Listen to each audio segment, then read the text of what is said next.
Syria में अभी एक भी युद्ध पूरी तरह से खत्म भी नहीं हुआ है, लेकिन इसी बीच अब दमिश्क में एक बहुत बड़े युद्ध की आहट सुनाई दे रही है।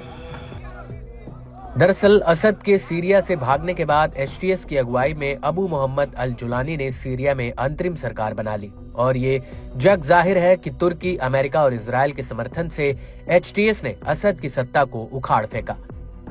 लेकिन सीरिया में असद की सत्ता का अंत तुर्की का असल निशाना नहीं है, बल्कि सीरिया से अमेरिका समर्थित कुर्द लड़ाकों को निपटाना तुर्की का असली प्लान है। दरअसल तुर्की के राष्ट्रपति तैयब एर्दोगन ने साफ कर दिया कि वो सीरिया में आतंकियों का सफाया कर देंगे और एर्दोगन का इशारा सिर्फ कुर्द लड़ाकों की तरफ था।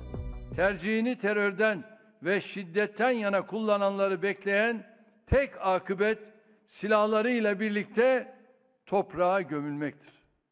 Açık söylüyorum, bunun önüne hiçbir güç geçemez. Türkiye bekasını ve güvenliğini koruma noktasında nasıl tavizsiz bir iradeye sahip olduğunu pek çok kez göstermiştir. İş o raddeye varırsa yine bir gece ansızın gelebiliriz. हालांकि इन Kurd लड़ाकों को America और Israel का भी समर्थन हासिल है। उत्तरी सीरिया में कुर्दों का अच्छा खासा दबदबा भी है और सीरिया के मौजूदा हालातों को देखकर ऐसा लगता है कि कुर्दों की वजह से ही सीरिया के भीतर इजराइल और तुर्की के बीच सीधा युद्ध हो सकता है। वो इसलिए क्योंकि इजराइल के रक्षा बजट और रणनीतिक सुरक्षा पर बनी नागेल कमेटी ने इजराइल को चेतावनी दी है कि उसे तुर्की के साथ सीधे टकराव के लिए तैयार हो जाना चाहिए। दरअसल नागेल कमेटी को इजरायली सरकार ने बनाया था और इसी कमेटी ने कहा है कि तुर्की अब ओटोमन साम्राज्य के जमाने के अपने प्रभाव को दोबारा स्थापित करना चाहता है, जिसकी वजह से इजराइल का तुर्की के साथ सीधा टकराव हो सकता है। रिपोर्ट में ये भी बात कही गई है कि सीरियाई गुटों का तुर्की के साथ जाना इजराइल के लिए एक नया जोखिम पैदा कर सकता है। कमेटी के मुताबिक सीरिया से पैदा हुआ खतरा ईरानी खतरे से ज्यादा खतरनाक हो सकता है और तुर्की समर्थित ताकतें उसके मुखौटे के रूप में काम कर सकती है, जिससे क्षेत्रीय अस्थिरता पैदा होने का खतरा है। आपको बता दें कि इस कमेटी ने इजरायली सरकार से अगले 5 सालों के लिए रक्षा बजट बढ़ाकर $15 अरब करने की सिफारिश की है।